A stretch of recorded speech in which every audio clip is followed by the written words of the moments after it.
உங்களை போக விட்டாதானே சொத்தெல்லாம் ஊருக்குள்ள எழுதி வைப்பீங்க. எங்கேயும் போக விடாம இங்கேயே அடைச்சு வச்சுட்டா என்னடா சொன்ன?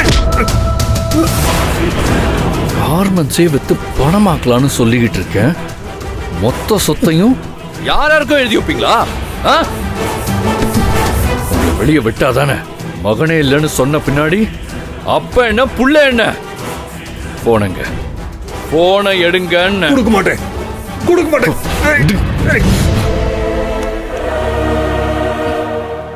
3 வேளையும் சாப்பாடு வரும், டீ காஃபி வரும்.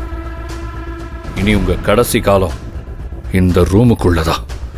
இந்த சொத்து மட்டும் இல்ல, கார்மெண்ட்ஸும் எனக்குத்தான். நீங்க இங்கே கடந்து சாவுங்க, புரியுதா? அஸ்வின், அஸ்வின், டேய் நீ பெரிய பாவத்தை பண்றடா. டேய் மகா பாவம்டா. டேய் அவ புருஷன் வேலையை விட்டு கொண்டு வந்த பணம்டா அது. நீ பாவத்தை சேர்க்காத அஸ்வின். டேய் அஸ்வின், கதவை திறந்து என்ன வெளியில விடு.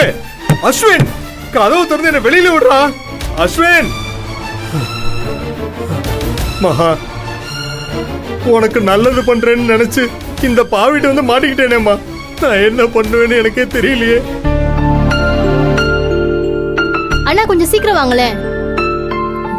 ஏங்க, யார் நீங்க? என்ன வேணும்?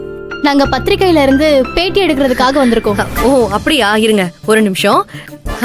எடுங்க. நீங்க மகாலட்சுமியா?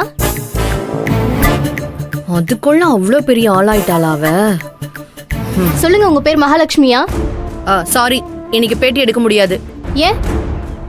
அவளுக்கு 3 நாளா HMPV வைரஸ் காய்ச்சல். அவளை டாக்டர் தனி ரூம்ல இருக்க சொல்லிருக்காங்க. அதனால யாரும் பார்க்க முடியாது. அந்த காய்ச்சலோடயா நேத்து கிரிமினல் கேங் அவங்க பிடிச்சாங்க? உங்க குடும்பத்துல இப்படி ஒருத்தவங்க இருக்கிறதுக்கு நீங்க ரொம்ப பெருமைப்படணும் madam. Really you lucky ma'am. அப்ப கண்டிப்பா அவங்கள பேட்டி எடுத்தே ஆகணும். அவங்க தூரத்துல கூட உட்காந்துக்கிட்டோம், எங்களுக்கு எதுவும் பிரச்சனை இல்ல. உங்களுக்கு ஒன்றும் பிரச்சனை இல்ல, எங்களுக்கு தான். எங்க வீட்டுக்கு பேட்டி எடுக்க வந்த 2 பேருக்கு வைரஸ் ஃபீவர் பரவி சீரியஸ் ஆகி மூச்சு விட முடியாம உயிருக்கு போராடிட்டு இருக்காங்கன்னு நியூஸ் வந்துச்சுன்னா அது எங்களுக்கு தானே அசிங்கம். அதனால தான் சொல்றேன், பேட்டிலாம் எடுக்க முடியாது. கிளம்புங்க. என்ன பாக்குறீங்க? கிளம்புங்கன்னு சொன்னேன். போங்க போங்க. யாருக்கிட்ட? அந்த மகா பெரிய சூப்பர் ஸ்டார் அந்த அம்மா கெத்தா இன்டர்வியூ கொடுப்பாங்களாம். இவங்க அதை எடுத்து பத்திரிக்கையில போடுவாங்களாம். அதெல்லாம் நான் பாத்துட்டு இருக்கணும். சை போடி. அட ஏன் அங்கே நிக்கிறீங்க? வாங்க வாங்க வாங்க.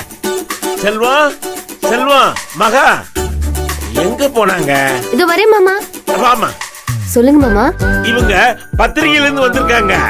ஒரு கும்பலை புடிச்சு கொடுத்தல, அது பேட்டி எடுக்கிறதுக்காக வந்திருக்காங்க.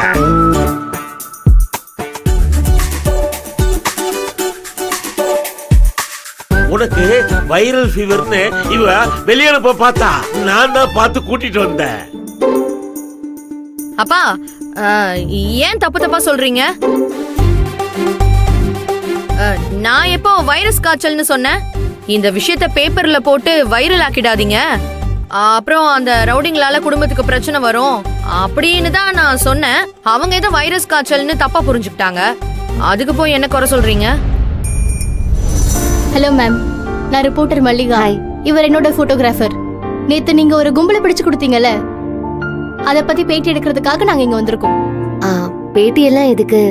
என் தங்கச்சியை காப்பாத்த நான் போராடினப்போ அந்த கும்பலை பத்தி எனக்கு தெரிய வந்துச்சு. அதனால அவங்கள போலீஸ்ல புடிச்சு கொடுத்தோம். இதுல நான் என்ன பெருசா பண்ணிட்டேன்னு நீங்க பேட்டி எடுக்க வந்திருக்கீங்க? மேடம், நான் என்ன ஒழுங்கா வச்சுக்கிட்டா என் குடும்பத்தை ஒழுங்கா பாத்துக்க முடியும். நான் என் குடும்பத்தை ஒழுங்கா பாத்துக்கிட்டா அதுவே இந்த சமுதாயத்துக்கு செய்யற நல்லதுன்னு சொல்லுவாங்க. அதனால உங்களுக்காக நீங்க செஞ்சாலும் உங்களால இந்த சமுதாயத்துக்கு ஒரு நல்லது நடந்திருக்குன்னு தான் அர்த்தமாகும். உங்ககிட்ட கேக்குறதுக்கு நிறைய கேள்வி இருக்கு மேம். அதனால நீங்க எங்களுக்கு பேட்டி கொடுத்துதான் ஆகணும்.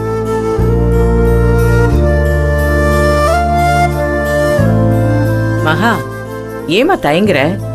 நீ எவ்வளவு பெரிய காரியத்தை பண்ணிட்டு வந்திருக்க. நீ பேட்டி கொடுத்தா அதை படிக்கிற 4 பேருக்கு அது பயன்படும்ல. இவர்தான் என் ஹஸ்பண்ட் மிஸ்டர் செல்வம். அந்த கும்மலை பிடிக்க இவர்தான் எனக்கு சப்போர்ட் பண்ணாரு. அதனால பேட்டியில இவரும் கலந்துக்கணும்னு ஆசைப்படுறேன். மகா, நான் எதுக்கு? நீ பேசு. ஏங்க சார் உங்க வைஃப் ஆசைப்படுறாங்க, அவங்க கூட சேர்ந்து உட்காருங்க சார். செல்வம் போப்பா, போய் இல்ல. உட்காருப்பா, போ போ. மேடம், ஒரு ஃபேமிலி தான் பையனுக்கு பொண்ணு கேட்டு வந்தா பொதுவா அவங்க பேக்ரவுண்ட் பத்தி விசாரிப்பாங்க. ஆனா உங்க தங்கச்சியை பொண்ணு கேட்டு வந்த ஃபேமிலி தப்பான கும்பல்னு எப்படி கண்டுபிடிச்சீங்க? யாருனே தெரியாத ஒரு ஃபேமிலி திடீர்னு வீடு புகுந்து சோஷியல் மீடியால உங்க தங்கச்சி போட்டோவை பார்த்தேன், பிடிச்சிருக்கு, பொண்ணு கொடுங்கன்னு கேட்டப்பவே அது எனக்கு தப்பா பட்டுச்சு.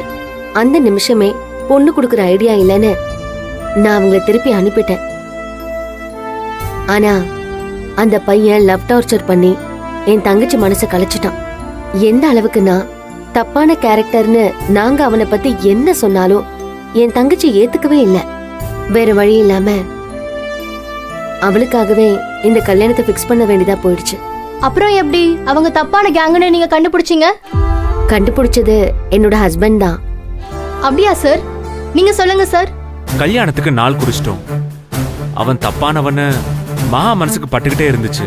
ஆதாரத்தை காட்டினாதான் கோகிலாவை நம்ப வைக்க முடியும். அதனால அவனை நாங்க இன்னும் க்ளோஸா வாட்ச் பண்ணணும்னு நினைச்சோம். அதான் எலக்ட்ரிஷியன் கேட்டப்ல ஒருத்தர் அவங்க வீட்டுக்குள்ள அனுப்பி ஹால்ல கேமராவை ஃபிக்ஸ் பண்ண வச்சுட்டேன். அதுல அவன் சிக்கிட்டான். சார் நீங்க பெரிய ஜீனியஸ். இல்ல, மகா மட்டும்தான் அவன் மோசமானவன்னு அவன் முடிவுல கடைசி வரைக்கும் உறுதியா இருந்தா. அவனை க்ளோஸா வாட்ச் பண்ணணும்னு மகா சொன்னதுனால மட்டும்தான் நான் கேமராவை ஃபிக்ஸ் பண்ணணுங்கிற ஐடியாவுக்கே வந்தேன். சோ இது எல்லாமே மகாவோட பிரில்லியன்சி தான். என் பையன் கரெக்டா தான் சொல்றான். என் மருமக புத்திசாலி பொண்ணுமா.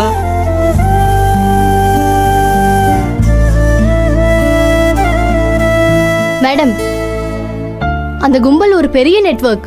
அவங்கள போலீஸ்ல புடிச்சு கொடுத்துட்டீங்க. அதனால உங்களுக்கோ உங்க குடும்பத்துக்கோ ஏதாவது ஆபத்து வரலாம்ல, அதை நினைச்சு நீங்க பயப்படலையா? பொதுவாவே எதை பார்த்தும் எனக்கு பயம் இல்லை.